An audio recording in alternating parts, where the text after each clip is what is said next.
Il est très exactement 2h03 le dimanche 26 octobre quand les gendarmes comprennent que Rémi Fraisse est mort. Une heure plus tard, le ministre de l'Intérieur est prévenu. À 4h du matin, soit 2 heures après le décès, un premier examen médico-légal conclut déjà à un décès provoqué par une explosion. Malgré cet élément, le préfet du Tarn publie un communiqué très flou. Le corps d'un homme a été découvert en forêt de Sivins. Un communiqué qui laisse penser que le décès est sans lien avec les affrontements entre gendarmes et manifestants. Dans l'après-midi, les enquêteurs font un premier bilan des investigations avec le procureur d'Albi. Selon la procédure, il doit en rendre compte à la ministre de la Justice.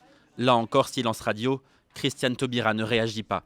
Le lendemain du drame, le procureur d'Albi rend public les résultats de l'autopsie.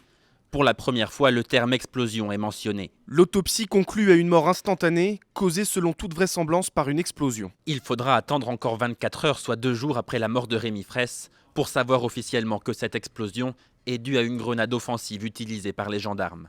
Bernard Cazeneuve souhaite alors que toute la lumière soit faite mais continue de défendre ses troupes. Il affirme qu'il ne s'agit pas d'une bavure.